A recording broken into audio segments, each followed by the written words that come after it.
সকলোকে মহান ত্ৰাণকৰ্তা প্ৰভু যীশু খ্ৰীষ্টৰ মধুৰ নামত জয় মাসিকি প্ৰিয়সকল আজি আমি বিশেষ আৰু স্পেশাল মাতৃৰ বিষয়ে শিকিবলৈ গৈ আছো যাক নেকি বাইবেলত আদি মাতৃ হিচাপে আখ্যা দিয়া হৈছে আব্ৰাহামৰ পত্নী আৰু তেৰৰ বুৱাৰী যেতিয়াই আমি বিশ্বাসৰ কথা পাতো আমাৰ চকু আব্ৰাহামৰ ওপৰলৈ যায় কিন্তু বহুত সময়ত এই যি আদি মাতৃ সাৰা তাইক আমি পাহৰি যাওঁ হয়তো আমি ফ্যামিলিয়াৰ কিন্তু বহুত সময় তাৰ জীবনেৰ পৰা যে শিকিবলগীয়া কথা তাক আমি গুৰুত্ব নিদিওঁ আজি এই ভিডিঅ'ত আমি তাইৰ যোনটো ৰোল আছিলে তাৰ পৰা আমি কি শিকিব পাৰোঁ হেকলো আলোচনা কৰিম এই ভিডিঅ' বহুত ইম্পৰ্টেণ্ট মহত্বপূৰ্ণ হ'বলৈ গৈ আছে সম্পূৰ্ণ চাব মই বুৰ্ণ আৰু আপোনাক সকলোকে আমাৰ চেনেলত স্বাগতম কৰিছোঁ আপোনালোকে যদি আমাৰ চেনেল নতুনকৈ আছে সাবস্ক্ৰাইব কৰিব পাৰে ফেসবুকত থাকিলে ফলো কৰি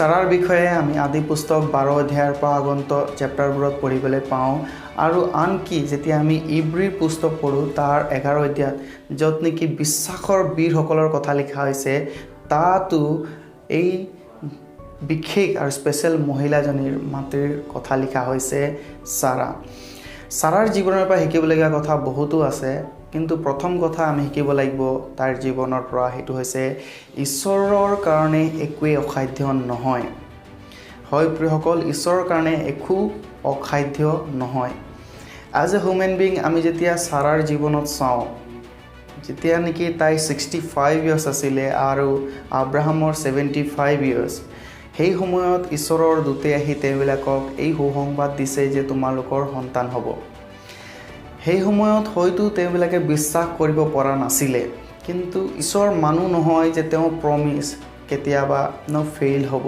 বা ফুলফিল নহ'ব প্ৰিয়সকল ঈশ্বৰ হয় তেওঁ সৰ্বশক্তিমান ঈশ্বৰ হয় আৰু তেওঁৰ কাৰণে একো অসাধ্য নহয় আমি যেতিয়া আদি পুস্তক 18 অধ্যায় 14 পদ পঢ়ো যেতিয়া নেকি সাৰা আৰু আব্ৰাহামে তেওঁবিলাকে বিশ্বাস কৰিবলৈ টান পাইছে ঈশ্বৰৰ দূতে কৈছে ঈশ্বৰৰ কাৰণে কিবা অসাধ্য আছে নেকি ইভেন আমি যেতিয়া লুক 1 অধ্যায় 37 পদ পঢ়ো তাত কৈছে ঈশ্বৰৰ বাক্যবোৰ কেতিয়াও ফেইল নহয় ঈশ্বৰ সঁচাকৈ তেওঁ যি প্ৰমিস কৰে তেওঁ যি প্ৰতিজ্ঞা কৰিছে তেওঁ যি কথাবোৰ বাইবেলত মেনশন কৰিছে কেতিয়াও মিছা আমি পোৱা নাই আৰু কেতিয়াও মিছা নহ'ব কাৰণ ঈশ্বৰ মিছলীয়া ঈশ্বৰ নহয় প্ৰিয়সকল এই সাৰাৰ জীৱনত ঈশ্বৰে যি প্ৰমিস কৰিছিলে সাৰাই তাক হয়তো প্ৰথম অৱস্থাত বিশ্বাস কৰিব পৰা নাছিলে কিন্তু গ্ৰেজুৱেলি যেনেকৈ ঈশ্বৰৰ পৰাক্ৰমটো অনুভৱ কৰিব পাৰিলে সাৰাই তাক বিশ্বাস কৰিলে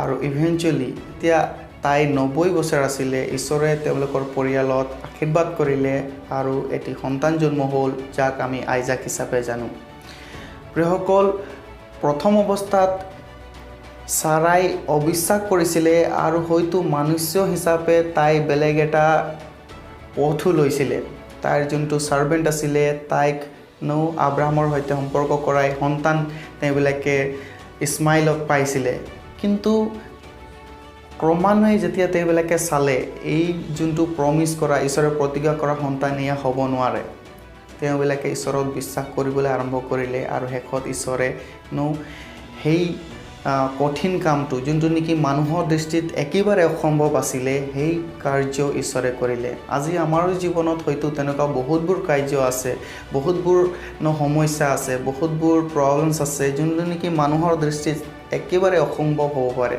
আপুনি সাৰাৰ জীৱনত চাই এনকাৰেজ হওক এই মাতৃগৰাকী যিজনী ভাবিছিলে এয়া সম্ভৱ নহয় কিন্তু তাই বিশ্বাস কৰিলে শেষত আৰু ঈশ্বৰৰ সেই মহান কাৰ্য চাবলৈ পালে আজি আমাৰ জীৱনত যদি আমি বিশ্বাস কৰিম প্ৰিয়সকল ডেফিনেটলি আমাৰ কাৰণে অসাধ্য হয়তো আমাৰ ওচৰ চুবুৰীয়াৰ কাৰণে অসাধ্য হ'ব পাৰে কিন্তু ঈশ্বৰৰ কাৰণে সেয়া সাধ্য হ'ব বিশ্বাস কৰক আৰু ঈশ্বৰৰ মহিমা চাবলৈ পাব আমি যোহন 11:40 পদত পঢ়িবলৈ পাওঁ যেতিয়া নেকি লাজাৰৰ মৃত্যু হৈছিলে তেওঁবিলাকে একেবাৰে আশা এৰি দিছিলে আৰু যোনটো নেকি লাজাৰৰ ভনীবিলাক আছিলে মেৰী আৰু মাৰ্থা তেওঁবিলাকে যীশু খ্ৰীষ্টৰ ওচৰত দৌৰ মাৰি গৈছে আপুনি থাকিলে এয়া নহ'লহেঁতেন বুলি কৈছে আৰু যীশুখ্ৰীষ্টই সেই সময়ত তেওঁবিলাকক কৈছিলে বিশ্বাস কৰা আৰু ঈশ্বৰৰ মহিমা চাবলৈ পাবা। প্ৰিয়সকল, আজি যদি আমি বিশ্বাস কৰোঁ, আমাৰ যোনটো সমস্যা হয়তো আমি ভাবিছোঁ এয়া আমাৰ কাৰণে অসাধ্য, কিন্তু এয়া ঈশ্বৰৰ কাৰণে সাধ্য হ'ব। ছাৰৰ জীৱনৰ পৰা দ্বিতীয় যি শিকিবলৈ কথা মই ক'বলৈ বিচাৰিছোঁ সেইটো হৈছে ছাবমিছিভ, মানে বংশীভূত হোৱা ঈশ্বৰৰ আৰু স্বামীৰ। এতিয়া যেতিয়া নেকি ঈশ্বৰে আব্ৰাহামক মাতিলে, আমি জেনেছিছ আদি পুস্তক 12 অধ্যায়ত পঢ়িবলৈ পাওঁ, সেই সময়ত ঈশ্বৰে ক'লে তোমাৰ দেশ, তোমাৰ জাতি কুটিম সকলো এৰি মই যি দেশ তোমাক দেখাম সেই দেশলৈ যোৱা। আব্ৰাহামে হয়তো ঈশ্বৰৰ মাত শুনিলে আৰু তেওঁ হয়তো বিশ্বাস কৰি ওলাই গ'ল। কিন্তু জাষ্ট ভাবক ছাৰাৰ বিষয়ে, তেওঁলোক কমপ্লিটলি এটা নন খ্ৰীষ্টান বেকগ্ৰাউণ্ডৰ আছিলে। নন খ্ৰীষ্টান মানে আজিৰ দিনত আমি নন খ্ৰীষ্টান, কিন্তু সেই সময়ত তেওঁবিলাকে মূৰ্তি পূজক হিচাপে আমি বাইবেলত পঢ়িবলৈ পাওঁ ওৰ দেশত। এই মূৰ্তি পূজক বেকগ্ৰাউণ্ডত অলপ ছাডেন এটা মাত আহিলে, যাবলৈ কৈছে এনেকৈ জেগাত যি জেগাৰ বিষয়ে একেবাৰে নাজানে। আব্ৰাহামৰ কাৰণে সহজ আছিলে হয়তো অলপ, কাৰণ তেওঁ শুনিলে, কিন্তু ছাৰাৰ বিষয়ে অলপ ভাবক, তাই শুনা নাই, কিন্তু হাজবেণ্ডৰ যোনটো ডিচিজন তাত সন্মত হ'ল আৰু নিজৰ জাতি, নিজৰ ঠাই সকলো এৰি হাজবেণ্ডৰ বংশীভূত হ'ল আৰু নিজৰ স্বামীৰ লগত ওলাই গ'ল। কিমান এটা কঠিন কাম হ'ব এজনী পত্নীৰ কাৰণে, নিজৰ স্বামীক কোনোদিনে নেদেখা ঠাইত কোনোবা এজনে কৈছে আৰু তেওঁৰ সেই কথাত সন্মত হ'বৰ কাৰণে এজনী পত্নীৰ বাবে কিমান কঠিন হ'ব। আমি জানো মাতৃবিলাকে কিমান পৰিয়ালৰ বিষয়ে ভাবে, আমি জানো মাতৃবিলাকে কিমান নিজৰ পৰিয়ালৰ স্বাস্থ্য আৰু নিজৰ পৰিয়ালক কেনেকৈ সকলোকে সাৱটি ৰাখিবলৈ বিচাৰে। কিন্তু যেতিয়া নেকি এনেকুৱা এটা মাত আহি যাবলৈ কৈছে এজনী পত্নীৰ কাৰণে, হয়তো এইটো চবতকৈ ডাঙৰ কঠিন কাম আছিলে। কিন্তু ছাৰাই তাক নাভাবি সেই মাতক বিশ্বাস কৰিলে, তাৰ মানে ঈশ্বৰক বিশ্বাস কৰিলে আৰু স্বামীৰ বংশীভূত হ'ল, ঈশ্বৰৰ বংশীভূত হ'ল আৰু আব্ৰাহামৰ লগত ব্লাইণ্ডলি ওলাই গ'ল। সেইকাৰণে আদি মাতৃ হিচাপে বাইবেলত ঈশ্বৰে আখ্যা দিছে। প্ৰিয়সকল, আমি জানো ছাৰাৰ প্ৰথম যোনটো নাম আছিলে ছাৰাই।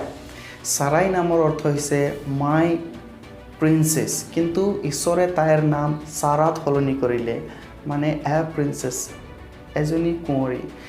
মোৰ আছিলে এক পাৰ্টিকুলাৰ মানুহে তাইক মোৰ বুলি ক'ব পাৰিছিলে, মাই প্ৰিন্সেছ, মোৰ কুঁৱৰী হিচাপে, কিন্তু ঈশ্বৰে গোটেই মানৱ জাতিৰ তাইক প্ৰিন্সেছ বনাই দিলে, কুঁৱৰী বনাই দিলে তাইৰ এই বিশ্বাসৰ কাৰণে। তাই বংশীভূত হ'ল ঈশ্বৰৰ আৰু নিজৰ স্বামীৰ। আমি বাইবেলত ইফিছিয়া 5 অধ্যায়ত পঢ়িবলৈ পাওঁ, ভাৰ্যাসকল নিজৰ স্বামীৰ বংশীভূত হোৱা যেনেকৈ তোমালোকে ঈশ্বৰৰ বংশীভূত হোৱা। বহুত ইম্পৰ্টেণ্ট আছে এই বাক্য পত্নীসকলৰ কাৰণে। ডেফিনেটলি আমি যেতিয়া ঈশ্বৰৰ বংশীভূত হওঁ আৰু সেই ঈশ্বৰক চাই আমাৰ স্বামীসকলৰ যেতিয়া বংশীভূত হওঁ, ঈশ্বৰে আমাৰ লাইফক চাব আৰু আশীৰ্বাদ তেওঁ ডেফিনেটলি আমাক কৰিব। আজিৰ এই মডাৰ্ণ যুগত হয়তো বহুতো মাতৃ বা পত্নীসকলৰ কাৰণে এক ষ্ট্ৰেঞ্জ ৱৰ্ড হ'ব পাৰে বংশীভূত হোৱাটো, কিন্তু বিবলিকেলি আমি যদি চাওঁ এয়া বহুত ইম্পৰ্টেণ্ট আছে ঈশ্বৰৰ আৰু স্বামীৰ বংশীভূত হোৱাটো। আৰু এই যেতিয়া বংশীভূতৰ কথা আহে তাৰ লগত আশীৰ্বাদৰ কথাও জড়িত হৈ আছে। যেনেকৈ ঈশ্বৰে ছাৰাক আশীৰ্বাদ কৰিলে বংশীভূত হোৱাৰ কাৰণে, যদি তাই ক'লেহেঁতেন মই এই মাতটোক কেনেকৈ বিশ্বাস কৰিম, মোৰ এই কমফৰ্ট জ'ন এৰি কেনেকৈ যাম, এই আৰামদায়ক জীৱন মোৰ পিতৃ মাতৃক এৰি কেনেকৈ যাম, তেনেহ'লে হয়তো সেই আশীৰ্বাদ তাই নাপালেহেঁতেন। গোটেই মানৱ জাতিৰ মাতৃ হিচাপে, আদি মাতৃ হিচাপে হয়তো সেই আখ্যা নাপালেহেঁতেন। আৰু ইব্ৰী পুস্তকত যি 11 অধ্যায় 11 পদত লিখা আছে, বিশ্বাসৰ বীৰ হিচাপে আখ্যা দিয়া হৈছে, সেই বিশ্বাসৰ বীৰ হিচাপে ছাৰাৰ নাম নাথাকিলেহেঁতেন। প্ৰিয়সকল, আজি আমি মাতৃ হিচাপে, পত্নী হিচাপে বংশীভূত হোৱাটো শিকিব লাগিব, যোনটো নেকি আজিৰ সমাজত হেৰাই গৈছে। আৰু যিমানেই এই ভিডিঅ' চাই আছে, মই আশা কৰিছোঁ আপোনালোকে কথাবোৰ বুজিবলৈ চেষ্টা কৰিব, মাতৃ হিচাপে, পত্নী হিচাপে কিমান ইম্পৰ্টেণ্ট আছে ঈশ্বৰৰ বংশীভূত হোৱাটো আৰু স্বামীৰ বংশীভূত হোৱাটো।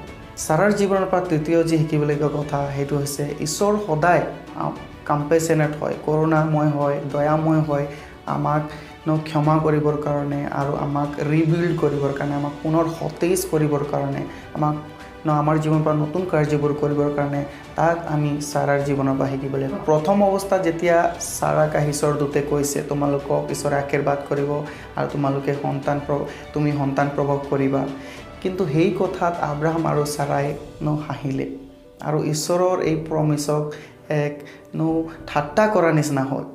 কিন্তু আমি শ্ল'লি চাওঁ চাৰাই হয়তো বিশ্বাস নকৰিলে, কিন্তু তাই ঈশ্বৰৰ যোনটো কলিং আছিলে তাক বিশ্বাস কৰি ওলাই গৈছিলে যেতিয়া, আৰু লাহে লাহে লাহে লাহে ঈশ্বৰৰ বিশ্বাস কণ্টিনিউ কৰিলে আৰু ইভেঞ্চুৱেলি ঈশ্বৰে আশীৰ্বাদ কৰিলে তেওঁলোকৰ জীৱনত। তো প্ৰিয়সকল, আমি হয়তো যেতিয়া ঈশ্বৰত বিশ্বাস কৰি আছোঁ কিছুমান সময়ত আমি ফেইল হ'ব পাৰোঁ, বা হয়তো আমি ঈশ্বৰৰ বাক্যক জানিও বুজিব নোৱাৰোঁ। কিন্তু এই চাৰাৰ জীৱনৰ পৰা শিকিব লাগিব ঈশ্বৰে তাইক ক্ষমা কৰিলে, কাৰণ ঈশ্বৰে জানিছিলে যে এই স্ত্ৰীজনী গোটেই মানৱ জাতিৰ এক আদি মাতৃ হিচাপে তাই থিয় হ'ব। তাইৰ বিশ্বাসক অলৰেডি ঈশ্বৰে পৰীক্ষা কৰি লৈছিলে। আমাৰ জীৱনত হয়তো কেতিয়াবা তেনেকৈ হ'ব পাৰে যে আমি ঈশ্বৰৰ যোনটো প্ৰমিছ আছে, ঈশ্বৰৰ যোনটো প্ৰতিজ্ঞা আছে, কেতিয়াবা আমি বিশ্বাস কৰিবলৈ টান পাওঁ। কিন্তু আমি যদি আমাৰ বিশ্বাসত কণ্টিনিউ কৰি থাকোঁ, বিশ্বাস গ্ৰেজুৱেলি আমাৰ বাঢ়ি গৈ থাকে। একেই সময়তে অল অফ ছাডেন আমি সম্পূৰ্ণ বিশ্বাস আমি কেতিয়াবা পাই নাযাওঁ। তো এক প্ৰচেছ হিচাপে আমাৰ বিশ্বাস ষ্টেপ বাই ষ্টেপ বাঢ়ি থাকে। আৰু কেতিয়া হ'ব এইটো যেতিয়া নেকি আমি বিশ্বাসত খোজকাঢ়ি গৈ থাকিম, হয়তো পৰিব পাৰোঁ কেতিয়াবা, কিন্তু আমি উঠিম আৰু পুনৰ আমি খোজকাঢ়িম ঈশ্বৰৰ বিশ্বাসত। আৰু বাইবেলত কৈছে ধাৰ্মিক লোক 7 বাৰ পৰিলেও উঠিব। তো প্ৰিয়সকল, এইটো নহয় যে কেতিয়াবা আমি বিফল হৈছোঁ আৰু আমি পৰি থাকিম। Stand and walk again. আৰু এই চেণ্টেন্স আৰু এই শিক্ষাটো আমি চাৰাৰ জীৱনৰ পৰা শিকিব লাগিব। তাই বিশ্বাস নকৰিলে, কিন্তু লাহে লাহে তাইৰ বিশ্বাস বাঢ়িলে আৰু শেষত তেওঁ আদিমাতৃ হিচাপে আখ্যা পালে। চামছ নম্বৰ যেতিয়া আমি 103 103-9-12 পদ পঢ়োঁ, ইয়াত এনেদৰে কৈছে, তেওঁ সদায় ধমকি দি নাথাকিব, তেওঁ চিৰকাললৈকে ক্ৰোধো নাৰাখিব, তেওঁ আমাৰ পাপ অনুসাৰে আমালৈ কাৰ্য কৰা নাই, আমাৰ অধৰ্ম অনুসাৰে আমাক প্ৰতিফল দিয়া নাই। কিয়নো পৃথিৱীতকৈ আকাশমণ্ডল যিমান ওখ, তেওঁলৈ ভয় ৰাখোতাবিলাকৰো তেওঁৰ অনুগ্ৰহ সিমান মহৎ। পূবৰ পৰা পশ্চিমলৈ যিমান দূৰ, তেওঁ আমাৰ অপৰাধো আমাৰ পৰা সিমান দূৰ কৰিলে। ইমান বিউটিফুলি চামিষ্টে এই কথাষাৰ কৈছে। আমাৰ ঈশ্বৰ কৰুণাময় ঈশ্বৰ হয় আৰু তেওঁ আমাক প্ৰেম কৰে, তেওঁ প্ৰেম মহৎ। সেইকাৰণে প্ৰিয়সকল, যদিও আমি কেতিয়াবা দুৰ্বল অনুভৱ কৰোঁ, just look at his cross. আমি তেওঁৰ ক্ৰছক চাম, কিমান প্ৰেম কৰি তেওঁ নিজৰ প্ৰাণ দিলে আমাৰ কাৰণে। আৰু আমাৰ পাপ পূবৰ পৰা পশ্চিমলৈ যিমান দূৰ, সিমান দূৰ কৰি দিছে বুলি আমি বাইবেলত পঢ়িবলৈ পাইছোঁ। Let's believe on him, let us keep on trusting on him. আৰু ডেফিনেটলি ঈশ্বৰে আমাৰ জীৱনত আশীৰ্বাদ কৰিব, যেনেকৈ আমি চাৰাৰ জীৱনত চালোঁ। আৰু ধন্যবাদ দিছোঁ আপোনালোকে বাক্য শুনিলে। মই বিশ্বাস কৰিছোঁ যিমানে মাতৃ আৰু যিবিলাক হয়তো পুৰুষসকল ভিডিঅ' চাই আছে, আমি এই মাতৃগৰাকীৰ পৰা শিকিব লাগে। আৰু আমাৰ জীৱন ঈশ্বৰে নতুন নতুন শিক্ষা দি আগবঢ়াই লৈ যাব। এই ভিডিঅ' চোৱাৰ কাৰণে ধন্যবাদ। ঈশ্বৰে সকলোকে আশীৰ্বাদ কৰক।